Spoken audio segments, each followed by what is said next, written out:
Компания Kia рассекретила Sportage 5-го поколения, предназначенный для европейского рынка, который отличается от глобальной версии внешностью и габаритами. Публичная премьера автомобиля состоится 7 сентября в рамках международного автосалона в Мюнхене.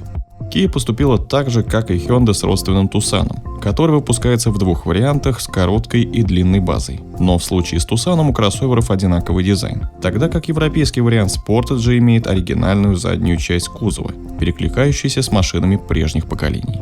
Новый Sportage отличается оригинальной подоконной линией, глухими задними стойками крыши, уменьшенным стеклом пятой двери, увеличенным воздухозаборником спереди, слегка иным рисунком решетки радиатора и менее крупным задним бампером. Кроме этого, европейский вариант можно будет узнать по черной крыше, которую предложат за доплату. Сложная оптика с диодными полосами в форме бумерангов переехала с глобального кроссовера без изменений. Автомобилю положены 17, 18 или 19-дюймовые колеса. Также сразу была подготовлена спортивная версия GT Line, которая отличается от базового варианта внешним обвесом, затемненными дисками и декоративной плашкой на радиаторной решетке, окрашенной в цвет кузова. По сравнению с кроссовером уходящего поколения, колесная база растянута всего на 10 мм. У длиннобазной версии она увеличена на 85 мм. Длина европейского паркетника составляет 4515 мм. Это на 30 мм больше прошлого Sportage, тогда как новый глобальный вариант больше на 175 мм. Также со сменой поколения Sportage стал на 10 мм шире и на 10 мм выше. Внутри европейский Kia Sportage повторил корейский вариант. У него также установлен изогнутый кластер, объединяющий экран мультимедийной системы и цифровую приборку. Основная разница заключается лишь в свободном пространстве, которое уменьшилось за счет сокращения габаритов. Расстояние от спинок задних до спинок передних сидений уменьшено на 54 мм, а от подушки до потолка на незначительные 2 мм. Объем багажника уменьшился с 637 до 591 литра. При сложенных задних сиденьях второго ряда объем составляет 1780 литров. Спинка заднего дивана разделена на 3 секции в пропорции 40-20/40. А одна из особенностей салона – это подголовники передних кресел с вешалками с тыльной стороны. Моторная гамма у европейского Kia Sportage оказалась шире, чем у глобального. При этом в целом все агрегаты уже знакомы нам по тому же Hyundai Tucson. Кроссовер предложит с бензиновой турбо-четверкой 1,6 литров TGDI на 150 или 180 лошадиных сил и турбодизелем 1,6 литра CRDI 115 или 136 сил.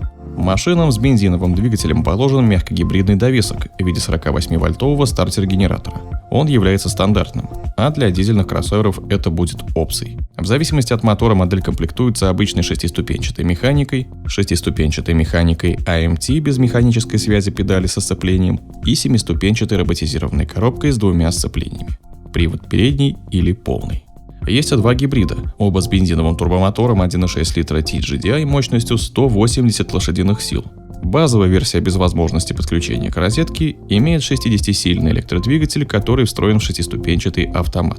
Плюс у такого кроссовера есть батарея емкостью 1,49 кВт-часа, а совокупная отдача составляет 230 лошадиных сил. Более продвинутый подзаряжаемый гибрид с аккумулятором на 13,8 кВт-часа, который расположен под полом салона. Электромотор выдает уже 91 лошадиную силу, а суммарная мощность составляет 265 лошадиных сил.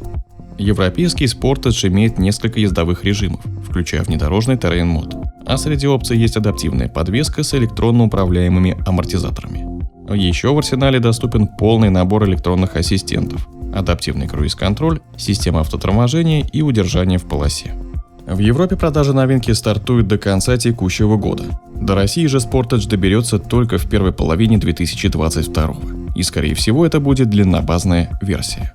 А какую версию Sportage вам бы хотелось видеть на российском рынке? Короткобазную или удлиненную? Поделитесь своим мнением в комментариях.